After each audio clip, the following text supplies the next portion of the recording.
వి gold trusted gold buyers తాకట్టులో ఉన్న బంగారాన్ని విడిపించి ఈ రోజు ఉన్న మార్కెట్ ధరకే కొనబడును. మరిన్ని వివరాలకు సంప్రదించండి 77107720. కొడంగల్ నియోజకవర్గంలో రైతులు మరోసారి ఆందోళన బాట పట్టారు. ప్లకార్డులు పట్టుకొని నిరసన వ్యక్తం చేశారు. కొడంగల్ నియోజకవర్గంలోని కొడంగల్ మండలం అప్పాయిపల్లి గ్రామ శివారులో 70 ఎకరాల భూమిని ప్రభుత్వం సేకరించడం జరిగింది. ప్రభుత్వ మెడికల్ అండ్ వెటర్నరీ కళాశాలల ఏర్పాటు కోసం అక్కడంతా కూడా భూమిని సేకరించడం జరిగింది. ఈ నేపథ్యంలో ఎవరైతే అక్కడి నుంచి భూములు తీసుకున్నటువంటి రైతులందరికీ కూడా నష్టపరిహారం అందజేస్తామంటూ కూడా ప్రభుత్వం హామీ ఇచ్చుకొచ్చింది. కానీ ప్రస్తుతం రైతులంతా కూడా తమకు పూర్తి స్థాయిలో నష్టపరిహారం రాలేదు. ఆ నష్టపరిహారం కారణంగా మేమంతా కూడా నష్టపోతున్నామంటూ కూడా ఆందోళన బాటపట్టారు. ఈరోజు ఆ 70 ఎకరాల భూమిలో కూడా పూర్తిగా పనులు ప్రారంభించేందుకు ఇటాచీలతో అధికారులు ఆ భూమిలోకి ప్రవేశించినటువంటి నేపథ్యంలో రైతులంతా కూడా ప్లకార్డులు చేతిలో పట్టుకొని అక్కడ నిరసన వ్యక్తం చేశారు. పూర్తిగా తమకు న్యాయం చేసిన తర్వాతనే ఇక్కడ పనులు మొదలు పెట్టాలంటూ కూడా వారంతా డిమాండ్ చేసినటువంటి పరిస్థితి. నేపథ్యంలో పోలీసులు ఘటనా స్థలానికి చేరుకున్నారు. రైతులకు నచ్చజెప్పేటటువంటి ప్రయత్నం చేశారు.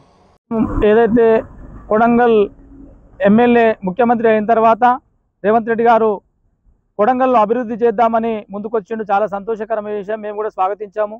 మా ఎమ్మెల్యే ముఖ్యమంత్రి అయిండు, రాష్ట్రంలో మంచి పనులు చేస్తున్నాం, మాకు కూడా మంచి జరుగుతుందని చెప్పి ఆలోచన చేసినాం.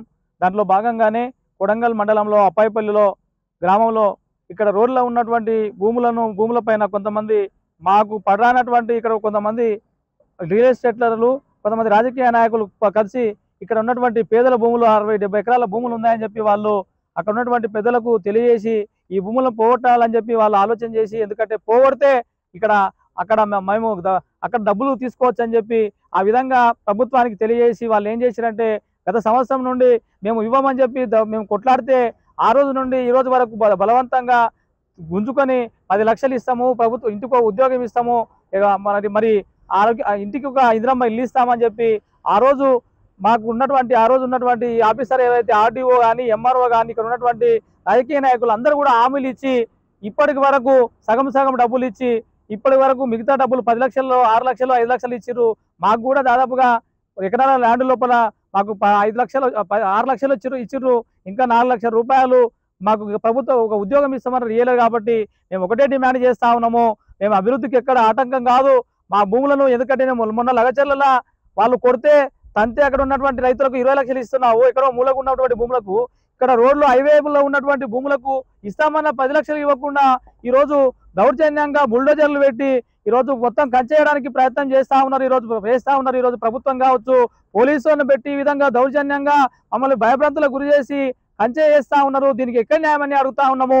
అడిగితే అది ప్రభుత్వ పై అధికారులకు తెలుసా అని చెప్పి ఎస్ఐ గారు ఉన్నటువంటి పోలీసు వాళ్ళు ఈ విధంగా చెప్పడం జరుగుతుంది. మేము అందరికి ఇప్పటికీ ఎంఆర్ఓ కావచ్చు, కాడ ఆఫీసర్ కావచ్చు, కలెక్టర్ కావచ్చు, సబ్ కలెక్టర్ అందరికి కూడా వినతి పత్రాలు ఇచ్చి మా కాళ్ళు అరిగిపోయినాయి.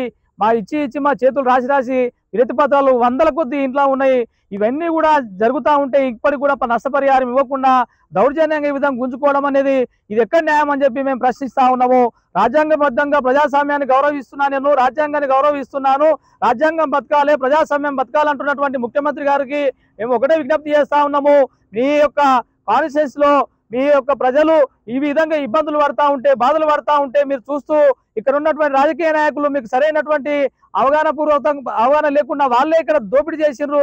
దాదాపు 80 లక్షల నుండి 1 కోటి రూపాయల వరకు ఇక్కడ స్కామ్ చేసి ఇక్కడ కొంతమంది రాజకీయాన్ని చుట్టూ ఉన్న వాళ్ళు నిన్ను ద్రోహం చేస్తా ఉన్నారు. ముఖ్యమంత్రి గారు ఆలోచన చేసి ఇక్కడ ఉన్నటువంటి రైతులకు న్యాయంగా ఇస్తామన్నటువంటి నష్టపరిహారం వెంటనే ఇవ్వాలి.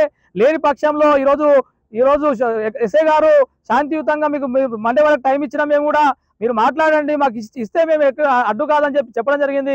ఈ సోమవారం వరకు మేము చూస్తాం. లేనిపోయేలా మరో లగచర్ల ఏ విధంగా జరిగిందో ఇప్పుడు మళ్ళా లగచర్ల ఇష్యూ రాకుండా రాష్ట్రంలో మేము శాంతియుతంగా ధర్నా చేస్తా ఉన్నాము. దీన్ని మాకు ఎట్టనే న్యాయం చేయాలని చెప్పి మేము డిమాండ్ చేస్తా ఉన్నాము. లేని పక్షంలో 19 సర్వే నంబర్ రైతుల తరఫున ఈరోజు ఉద్యమకారులుగా మేము పెద్ద ఎత్తున ఉద్యమాలు చేసి మీ యొక్క రాజకీయాలు కూడా మీరు రేపు మీ సీటు కూడా ఎస తెచ్చే అవకాశం అప్పటి వరకు తెచ్చుకోకుండా అని చెప్పి మేము మీకు హెచ్చరిస్తూ డిమాండ్ చేస్తా ఉన్నాం.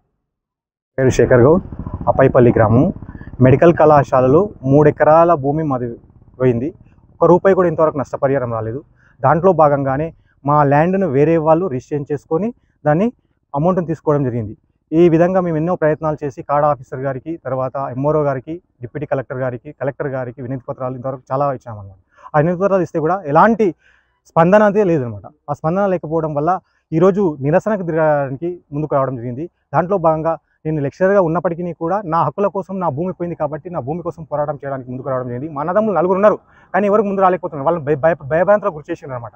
భయభ్రాంతులకు గురి చేసి గతంలో ఏదో ఒక సంఘటన జరిగింది, దాన్ని మీరు ఒక మర్డర్ని సృష్టించి ఒక పెద్ద ఇష్యూగా చూపిస్తున్నారు అనమాట. ఎంఆర్ఓ ముందుకు వెళ్తే నా ప్రత్యర్థి ఏమన్నాడంటే మీ నాన్న మా తాతను చంపేసిండని చెప్పడం జరిగింది అనమాట.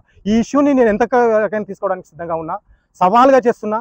నాకు నష్టపరిహారం వచ్చినంత వరకు ఈ ప్రాణాలు పోయినా పర్వాలేదు, ఆ ప్రత్యర్థి ఎవడో వాడు తీసుకున్న పైసలు ఏవదో వాడిని వసూలు చేసిన దగ్గర నేను వదలను. ఎందుకంటే ఈ రోజు జరిగిన నష్టపరిహారము నా ఒక్కరికి కాదు, గ్రామ ప్రజలు ఉన్న 72 ఎకరాల భూమి ఏదైతే ఉందో ఆనాడు మా నాన్న ఉండి పేద ప్రజలకు ప్రజానికానికి పట్టాలు ఇచ్చి వాళ్ళని బతకడమని ఒక ఛాన్స్ ఇచ్చిందనమాట. ఆ ఛాన్స్ ఇస్తే ఈరోజు ఆ ఛాన్స్ కూడా లేకుండా మాకే అన్యాయం జరిగే విధంగా ప్రయత్నం చేయడం జరిగింది. ఆ ప్రత్యర్థులు ఎవరో ఈరోజు నేను ఎలక్షన్లో కూడా రేవంత్ రెడ్డి దగ్గర ఏజెంట్గా ఉండి ఇప్పటికి కూడా నా దగ్గర ప్రూఫ్స్ ఉన్నాయి. ఆ ప్రూఫ్స్ మీకు చూపించాలని చూపిస్తాను. ఉండి ఓట్లు వేయించి మా ఊరు నుంచి 147 ఓట్లతో మెజార్టీని చూపించడం జరిగింది. ఇక్కడ మాకు తెలిసిన రిలేషన్స్ కూడా మా బావ కూడా మార్కెట్ కమిటీ చైర్మన్ చాలా ఉన్నాయి. ఇటువంటి మేము పొలిటికల్గా ఎంత పోయినా కూడా మమ్మల్ని ఒత్తేసి లోపల ఈ కుటుంబాన్ని అణచివేయడానికి ప్రయత్నాలు చేస్తున్నారు. మాకు కావాల్సిన నష్టపరిహారం వచ్చేంత వరకు ఎవడైనా వాడు ఎంత పెద్ద కార్యకర్త అయినా వాడిని నిలదీసి వసూలు చేసుకునే వరకు వదిలే ప్రసక్తే లేదు. మాకు 3 ఎకరాలకు 30 లక్షలు, తర్వాత మా ఫ్యామిలీలో జాబ్స్ రావాల్సిన అవసరం ఉంది, అదేవిధంగా ఇందిరమ్మ ఇల్లు రావాల్సిన అవసరం ఉంది, అదేవిధంగా ఈ మెడికల్ కాలేజీలో జాబ్ ఇవ్వాల్సిన అవసరం ఉంది. ఎంతకైనా తెయించడానికి సిద్ధంగా. సార్ మాది 19 సర్వే నంబర్లో ఎకరన్నర భూమి. మా అమ్మ పొంటేమో ఎకరా, మా నాయన పొంటేమో ఎకరా. ఎకరన్నర భూమిలా మాకు ఇచ్చిందే 10 లక్షలు. 15 లక్షలు ఇస్తామని గవర్నమెంట్ ఆఫీసర్లు వచ్చి కాడ వెంకటరెడ్డి కానీ ఎంఆర్ఓ సార్ కానీ వాళ్ళతో వచ్చి ఇక్కడ ఒప్పందాలు చేసుకొని పోయిండ్రు.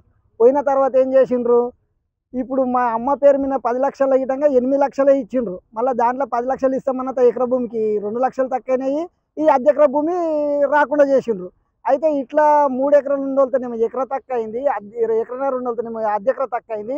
ఇట్లా చేసి మరి మధ్యవర్తులు ఒక 20-30 లక్షలు వేరే రూట్లో వెళ్ళిపోయినాయి. అంటే మాకు తెలిసిన రూట్లో వెళ్ళిపోయినాయి. వేరే రూట్లో అంటే మాకు తెలిసిన వ్యక్తుల దగ్గరనే వెళ్ళిపోయినాయి. అవి వేరే పేర్లు రాసి కొంతమంది తీసుకున్నారు. దాంట్లో మొత్తం మీద 9 ఎకరాల భూమి పాడు జరిగింది సార్. ఆ విషయంలో మేమేమంటున్నామంటే మాకు ఇస్తాన్న హామీ ప్రకారము 10 లక్షలు ఎకరా భూమికి ఇస్తామన్నారు. మాకు ఇంకా ఎకరన్నర భూమి పైసలు రావాలి. ఎకరన్నర భూమి పైసల్లో 7 లక్షల చిల్లర పైసలు అయితే మాకు రావాలి. మాకు 8 లక్షలే వచ్చినాయి. 7 లక్షల చిల్లర పైసలు వచ్చినంత వరకు ఆ భూమిని పోరాటం చేస్తూనే ఉంటాము. ఆ భూమిని లేకుంటే వాళ్ళు ఎకరన్నర భూమిలో ఎకరా భూమి తీసుకున్నారు కదా, ఆ ఎకరా భూమి విడిచిపెట్టిపోయినా మేము ఎకరా భూమి తీసుకొని ఆ ఎకరా భూమి ఇచ్చేస్తాం. ఇది మా ఆలోచన. మేము గవర్నమెంట్కు సహకరిస్తున్నాం సార్. మేము వ్యతిరేకంగా మేము కాము.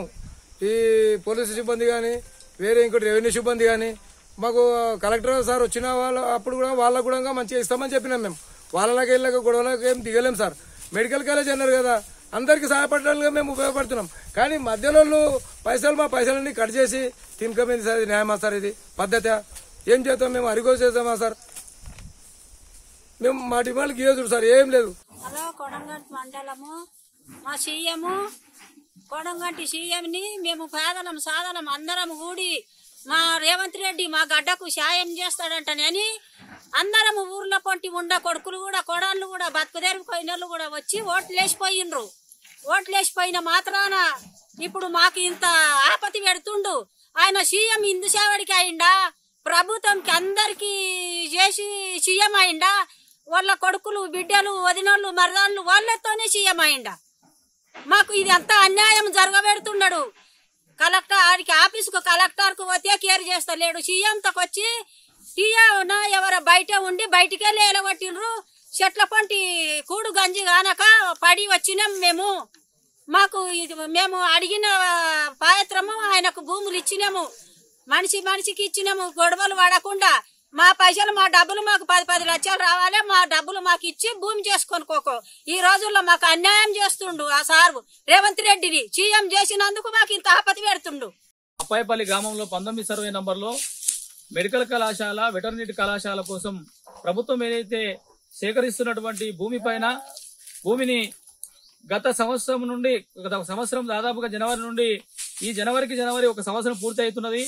మేము ఈ 19 సర్వే నంబర్ భూమి ఏదైతే రోడ్డు సైడ్ ఉన్న భూమిని మా తాతల నుండి ముత్తాతల నుండి 60 సంవత్సరాల నుండి ఈ భూమిలో మేము కాసులు ఉండి చేసుకుని బతుకుతా ఉంటే ఈరోజు ప్రభుత్వము ఆ రోజు ఇందిరమ్మ రాజ్యంలో ఇచ్చినటువంటి భూమిని ఈరోజు మళ్ళీ ఇందిరమ్మ రాజ్యంలో భూములు గుంజుకోవడం జరుగుతా ఉన్నది.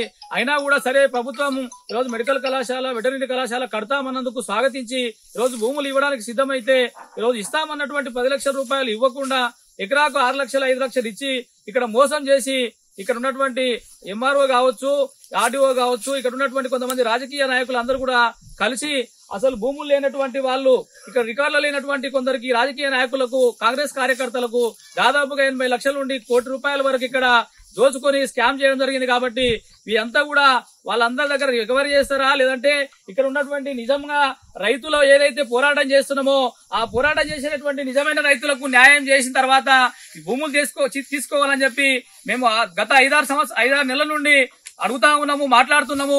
ఈ విధంగా దౌర్జన్యపూరితంగా ఈరోజు మాకు పోలీసు మిత్రులు కూడా మాకెవరు వాళ్ళకి వ్యక్తిగతంగా మాకేం లేదు, వాళ్ళు కూడా మా సోదరులే. కానీ వాళ్ళ పైన కూడా ఒత్తిడి తీసుకొచ్చి ఈరోజు ప్రభుత్వం ఏం చేస్తుందంటే కుట్రపూరితంగా మొన్న లగచెర్లలో జరిగింది, నిన్న హెచ్సిలో జరిగింది, ఈరోజు అప్పాయిపల్లిలో ఈ విధంగా మేమేమంటున్నామంటే దౌర్జన్యంగా పోలీసులు పెట్టి తీసుకోవాల్సిన అవసరం ఏముంది అని చెప్పి ప్రజాస్వామ్యబద్ధంగా రాజ్యాంగబద్ధంగా కొట్లాడుతుంటే పోరాటం చేస్తుంటే ఈ విధంగా మమ్మల్ని భయభ్రాంతులకు గురి చేస్తున్నటువంటి ప్రభుత్వాలకు మేమంతా కూడా డిమాండ్ చేస్తా ఉన్నాము. ఈ రోజు కావచ్చు రేపు ఈరోజు మేము పై స్థాయికి హైకోర్టుకి వెళ్తాము, సుప్రీంకోర్టుకి వెళ్తాము. ఎవరైతే మా పైన దౌర్జన్యంగా ఎవరైతే మమ్మల్ని భయభ్రాంతులకు గురి చేస్తే వాళ్ళని ఎవరిని కూడా వదిలేదు లేదు. నేను కూడా ఒక లా స్టూడెంట్ గా లా ప్రాక్టీస్ చేస్తున్నటువంటి విద్యార్థిగా ఖచ్చితంగా ఎవరు కూడా ఇక్కడ ఉన్నటువంటి వాళ్ళు మాకు ఎవరైతే ఇబ్బంది పెడితే మాత్రం ఖచ్చితంగా మీ పైన కూడా మేము ప్రైవేట్ కేసులు బుక్ చేసి ఖచ్చితంగా మీ అందరినీ కూడా మేము న్యాయ పోరాటం చేస్తాము, ఎంతటికైనా తెగించడానికి సిద్ధంగా ఉన్నాము. మాకు కావాల్సింది ఏమంటే న్యాయం కావాలి, ఇక్కడ ఉన్నటువంటి రైతులకు న్యాయం కావాలి. ఇచ్చినటువంటి హామీలను అక్కడ తంతేనేమో లగచర్లలో 20 లక్షలు ఇచ్చిర్రు, ఇక్కడ రోడ్డు మీద హైవేలో నేషనల్ హైవే పక్కన ఉన్నటువంటి భూములను మేము ఒప్పుకోకపోయినా బలవంతంగా ఒప్పించి 10 లక్షలు ఇస్తామని చెప్పి ఆ 10 లక్షలు కూడా ఇవ్వకుండా 5 లక్షలు ఇస్తే ఉన్నటువంటి రైతులు అడక తినాలా లేకపోతే రోడ్ల మీద పడి ఎటు చచ్చిపోవాలా అని చెప్పి ఈ ప్రభుత్వాన్ని డిమాండ్ చేస్తా ఉన్నాము. వెంటనే మాకు ఇస్తామన్న నష్టపరిహారాన్ని, ఇస్తామన్న ఉద్యోగాలను, ఇస్తామన్నటువంటి హామీలు అన్ని కూడా వెంటనే ఇవ్వాలి. ఇక్కడ ఉన్నటువంటి ప్రజలందరికీ ఈ 19 సర్వే నంబర్లో ఉన్నటువంటి రైతులకు న్యాయం జరగాలి. న్యాయం జరగకపోతే మాత్రము ఖచ్చితంగా మా యొక్క ఉద్యమాన్ని ఎప్పుడు కూడా ప్రశ్నిస్తా ఉంటాము. చచ్చిపోయినా కూడా ఎవరికి భయపడేది లేదు. మా యొక్క శాంతియుత పోరాటం చేస్తా ఉన్నాము.